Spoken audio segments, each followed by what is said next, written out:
সকালবেলায় উঠেছে 5:30 কেউ 5টা, এই সেই বদমাস যাকে আমি প্রথমে দেখিয়েছিলাম। আজকে দেখুন তারা সকালবেলা উঠেছে।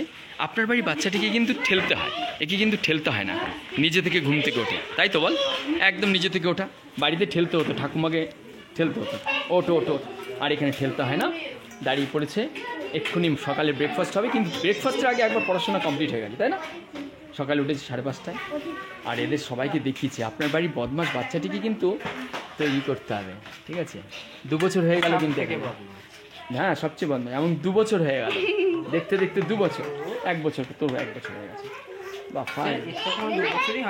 না এই সেকেন্ড ইয়ারে চলছে, ঠিক আছে? না এ সেকেন্ড ইয়ার না, ওর সেকেন্ড ইয়ার চলছে। Very good.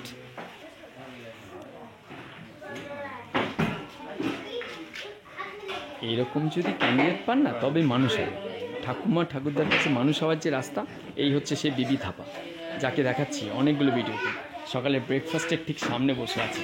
এরকম একটা সতর্কতা, এরকম একটা কড়া নজরদারির ওপর কিন্তু আপনার বাচ্চাটি মানুষ হবে একটা ঘরোয়া পরিবেশে। অনেক প্রশ্নের উত্তর, বোর্ডিং স্কুলে রাখলে কেমন হয়, কেমন থাকে রুম, সেগুলো নিয়ে প্রশ্ন থাকে, সেটাও দেখিয়ে দিই আজকে। আর যে বাচ্চাটিকে দেখাচ্ছি না, ওকে আমি আগে দেখিয়েছিলাম। আর এই দুষ্টু বদমাস লুকমনকে নিয়ে ওর লুকমনের বাবার খুব চিন্তায় ছিল। আমি ওর প্রথম দিকের ভিডিও দিয়েছিলাম। ও ইংলিশ মিডিয়ামে ছিল, তাই তো? আগে ইংলিশ মিডিয়ামে ছিলিস? আচ্ছা, তুই এখানে আসার পর বাড়িতে যাওয়াটা যেটা থাকে, বাড়িতে কবার গেছিস এর মধ্যে? 2বার গেছিস। তো সকালে কটায় ঘুম থেকে উঠছিস? 6টা, 5:30, 6টায় উঠছিস। বাড়িতে ঠেলতে হতো, সত্যি কথা বলি, বাড়িতে ঠেলতে হতো, মাকে ডাকতে হতো, বাবা ঠেলতো, পড়তে বস। এখানে ঠেলার লোক আছে নাকি? নেই। আচ্ছা যাই হোক। আচ্ছা, তারপর দ্বিতীয় কথা হচ্ছে, সকালে উঠলি, ওঠার পরে ব্রাশ করলি, তারপর কি করিস? তারপরে এই যে বেডটা ঠিক করি, ঠিক করে তারপর উপরে পড়তে যাই। আচ্ছা, ও পড়তে বসা। ও তার মানে উঠি, তারপর মাঝে মধ্যে একটা মেডিটেশনের ইয়ে থাকে, এটা হয় না হয়তো, মানে মেডিটেশন করার ব্যাপার থাকছে। তারপরে কাজ হচ্ছে পড়াশোনা করার পর তারপর কি করছিস? তারপরে হচ্ছে টিফিন। হ্যাঁ টিফিন, আর তারপরে একটু খেলা হয়েছে। তারপর আবার স্নান করে, আবার তোমাকে স্নান করে তারপর ক্লাসে ঢুকে যাচ্ছিস, তাই তো? আচ্ছা, ক্লাসে ঢুকে গেলি, তারপরে আবার মাঝখানটায় দুপুরে খাবার ব্যবস্থা। আচ্ছা, তোরা এই রুমটাতে আছিস টোটাল 4 জন নাকি? এখন কজন আছিস? 3 জন আছিস। তুই কাউকে ডিস্টার্ব করছিস না, কেউ তোকে ডিস্টার্ব করছে, এরকম হচ্ছে নাকি? হচ্ছে না। আচ্ছা, তারপরে ম্যাডাম এখানে সবসময় ঢোকেন তো? হ্যাঁ। আর চিল্লাচিল্লি করতেও পারিস না, তাই না? বদমাশি। আচ্ছা, তুই সত্যি কথা বলতো, বাড়িতে বেশি বদমাশি করতিস না এখানে বেশি বদমাশি করছিস? বাড়িতে। এখানে পাচ্ছিস না করতে, তাই তো?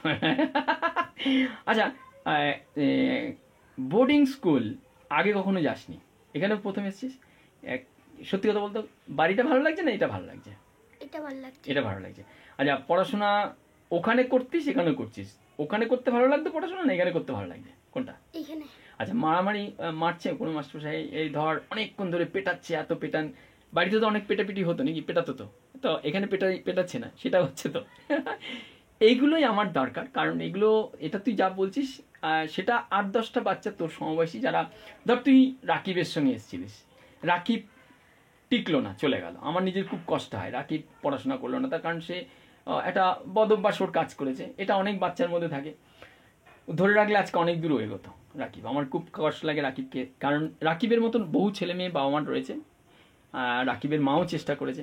এবার তোর মতন অনেক বাচ্চা আছে যারা অনেক কনফিউজড, যে কী হবে, কী রকম চিন্তায় থাকে। বোর্ডিং স্কুল মানে নিশ্চয়ই একে অপরের পেছনে লাগবে, বদমাশি করবে। এখানে বদমাশি হচ্ছে না তো? মানে তুই কাউকে বদমাশি করছিস, কিংবা তোকে কেউ ডিস্টার্ব করছে, এটা হচ্ছে না তো? এই প্রশ্নের উত্তরটাই আমার আসল ছিল, এই জন্য ওকে ধরে নিয়ে এসে বেডে বসিয়ে আমি প্রশ্ন উত্তর করলাম। ওর বেডটা দেখাচ্ছি। আর তোর টাং কোনটা, মানে সুটকেস, মানে এটা আছে, তার মানে আর জিনিসপত্র, মানে আব্বু কখন কখন আসছে, কী বার কখন আসছে, এমনি ফোন করছে কখন, কথা বলছে কখন? প্রতি রবিবার দিন। বাহ, চমৎকার। আচ্ছা, আমার আরেকটা প্রশ্ন ছিল, যেমন ধর ফ্রাইড রাইস পাওয়া, আজকে দেখলাম তোর সকালে ব্রেকফাস্টে দেখলাম একটা ফ্রাইড রাইসের ছিল, ব্রেড ছিল, প্লাস একটা আলুর সবজি ছিল। কালকে দেখলাম এগ কারি ছিল দুপুরে। সকালে ব্রেকফাস্টে কি ছিল? সকালে ব্রেকফাস্টে ছিল হচ্ছে রাইস। তো এই যে হরেক রকম টিফিন, যেটা বাড়িতে হরেক রকম টিফিন হতো না, এক রকমেরই টিফিন থাকতো, এখানে প্রতিদিনই চেঞ্জ হয়, প্রতিদিন।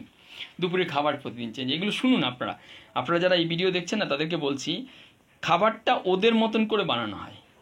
এই বাচ্চারা, এই যে লুকমান এর মতন সব বাচ্চারা যে দেখছেন, এদের মতন করে খাবার তৈরি হয়। ফলে এই আবদারটা বাড়িতে খরচটা কিন্তু মাইনাস হয়ে যাবে, এই খরচটা বন্ধ হয়ে যাবে। কারণ এই লুকমানের পেছনে কিন্তু ওর বাবা মার একটা এক্সট্রা খরচ ছিল, এটা ওটা বায়না ছিল। এখন ওর কোনো বায়না নেই, ওর বাবাকে ও কোনো রকম বায়না করার কোনো স্কোপ নেই। বরং ওর বাবার এখন বায়না বেড়েছে, ছেলেকে এখন কবে নিয়ে যাবো।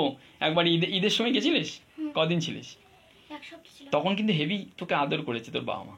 এই ছেলেটা অনেকদিন পরে এসছে, ওকে ফাটাফাটি আদর করতে হবে। আর জামাই আদর করেছে কেন বলতো, ঠিক আছে? কেন?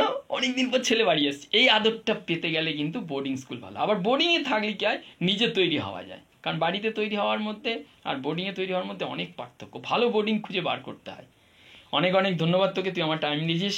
অন্যান্য বাবা মারা দেখুক এই ভিডিও।